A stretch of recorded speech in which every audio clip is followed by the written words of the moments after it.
தேர்தல் ஆணையம் இன்றைக்கு உச்சநீதிமன்றத்தில் வழக்கு இருக்கிறது. தேர்தல் ஆணையத்தின் நடைமுறைகளை உச்சநீதிமன்றம் கேள்வி எழுப்பியிருக்கிறது. காங்கிரஸ் கட்சி மிக தெளிவாக உச்சநீதிமன்றத்தில் வாதாடி இருக்கிறது. அது இன்னும் நிலுவையில் இருக்கிறது.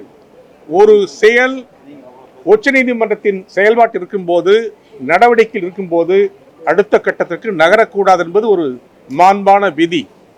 அந்த முறைகளை எல்லாம் தகர்த்துவிட்டு 4ஆம் தேதி வரும் மாதத்தில் உச்சநீதிமன்றத்தில் இந்த வழக்கு வருகிறது.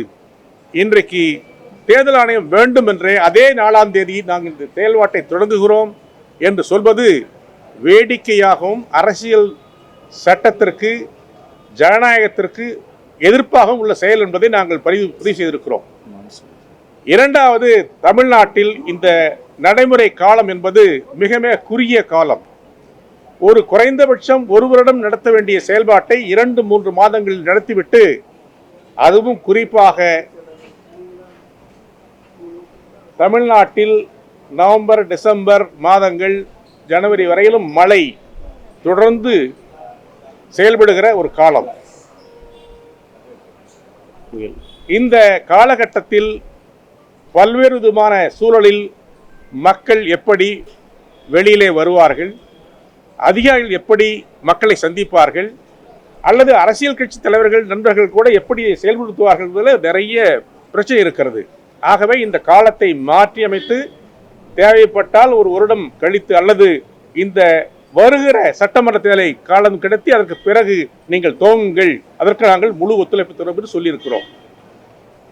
மூன்றாவது, மிக மிக முக்கியமாக கர்நாடகத்தில், மத்திய பிரதேசத்தில், மகாராஷ்டிராவில், ஹரியானாவில் நடந்த மிகப்பெரிய கோளாறுகள், தேர்தல் ஆணையம் நடத்திய குழப்பங்கள், உண்மையான வாக்காளர்களை நீக்கிவிட்டு உயிரோடு இருக்கிற வாக்காளர்களை நீக்கிய காலமெல்லாம் நாங்கள் பார்த்தோம்.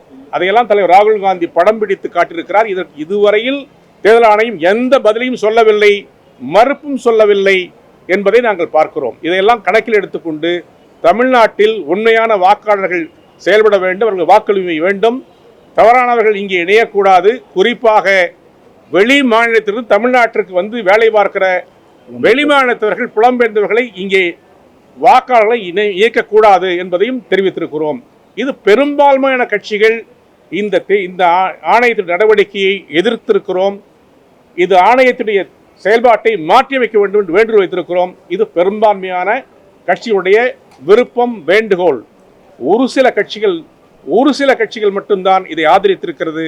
இதுவும் அங்கே நடந்த நிகழ்ச்சியில் ஒரு பகுதி. ஆகவே எங்களை பொறுத்தவரையில் தேர்தல் ஆணையம் சிறப்பாக செயல்பட வேண்டும், நேர்மையாக செயல்பட வேண்டும், உண்மைக்கு புறம்பாக செயல்படக்கூடாது, பொய்யானவர்கள் உள்ளே வரக்கூடாது, நல்லவர்கள் விடுபடக்கூடாது, எல்லா வாக்காளர்களுக்கும் உரிமையில் வழங்கப்பட வேண்டும், அதற்கான ஆவணம் செய்ய வேண்டும் என்பதை அழுத்தம் திருத்தமாக சொல்லியிருக்கிறோம். செய்திகளை உடனுக்குடன் தெரிந்து கொள்ள கீழ்கண்ட கேபிள் மற்றும் டிடிஎச் நெட்வொர்க்குகளில் எம்நாடு செய்தி தொலைக்காட்சியை காணுங்கள். பாதகம் செய்பவரை கண்டால் நாம் பயம் கொள்ளலாகாது பாப்பா. மோதி மிதித்து விடு பாப்பா, அவர் முகத்தில் உமிழ்ந்து விடு பாப்பா. அண்மை செய்திகளை உடனுக்குடன் தெரிந்து கொள்ள இணைந்திருங்கள் எம்நாடு தொலைக்காட்சியுடன்.